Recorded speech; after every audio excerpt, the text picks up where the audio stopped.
We have a change of seasons coming this week. What's it going to mean? We do. We have the sun leaving the sign of Gemini. It's in Gemini for the next 4 days. And then on Friday at the summer solstice, the sun enters Cancer. So not only is it the longest day of the year, but it kicks off summer. And I think we're all about ready for that to happen. Yeah. So what you want to do with this energy is finish up the projects that you've been working on for 3 or 4 weeks, rather than starting new ones. So for Gemini, the sign that we're in, they need to wrap up their interpersonal relationships. They've been going through a variety of changes.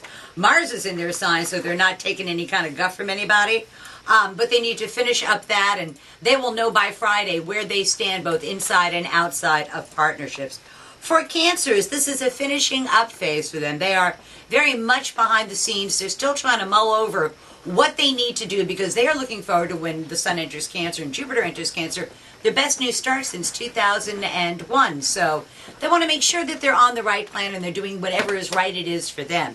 For Leos, time to reach for the brass ring, and it's going to take a group of people, 2, 3, 4 of them, to bring that about for the Leo. And I know that Leos have had some setbacks, but at the end of the day, it's going to be the best new start for them, and they get to achieve their hope, wish, goal, or objective. They just gotta have faith. For Hoorah! Virgos, yeah. I got faith. Yeah, I would think so. For Virgos, it's in their 10th house of career and public standing, and they're waiting and waiting and waiting for some kind of career decision to be made. And I don't know whether it's going to be made or not by Friday, so they need to just go on and expand their own stuff rather than waiting for the promotion or the increase. But they should know something one way or the other by Friday.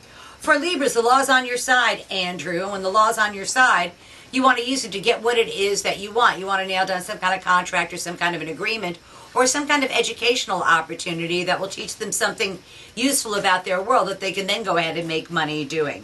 For Scorpios, it is the last week that the money gods are smiling on them, and so they need to conserve and keep the money that they have, because they've done very well the last month or so, and they think, oh, this is going to last forever, but you and I both know nothing lasts forever, and for them, it comes to an end on Friday. So for Sagittarians, their partners, they need to say yes, sir, and no, ma'am, those two things to your partners, because Sagittarians, your partners have the upper hand. You need to let them have it. And the objective here is to smooth out your relationships, your interpersonal, one-to-one, intimate relationships.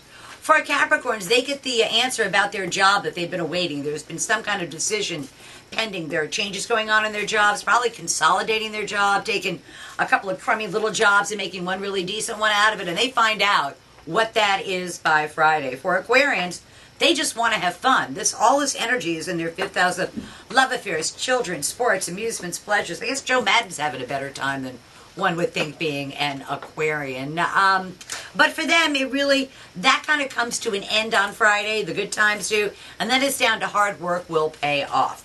For Pisces, it's in their 4th house of home, and they've had twin decisions that they have not wanted to make. They have to make them. They know what the right choice is. They don't like that choice. By Friday, they find that they have no other alternative but to make the choice that they've known they needed to make all along, and then they finally do it. For Geminis, 3rd house of day-to-day living. The pace of their day-to-day living picks up to near warp speed, where they've got lots and lots of things on their plate. They volunteered for all of it, and they have to make sure that they don't dawdle and they get it all accomplished. And then for the last sign, for Taurus, it's about the money. It's all about making more money. It's about them making money through the fruits of their labor. This is not through a partner's resource. This is through their own efforts. The money gods finally smile on them, and wherever they're at by Friday, that's something they can depend on, count on, and build it into the structure of their day-to-day living. So that's tomorrow's news today for the 12 signs of the zodiac. And even though it's the solstice and the sun is changing sign, there's no dancing naked and burning money for prosperity. No, that's on the equinox, not the solstice. That's the equinox, is right, not the solstice. But if you want to get out naked, it is the beginning of summer, so it's probably not a bad deal. Exactly. You can have a good time with it. You just won't get a whole lot of benefit other than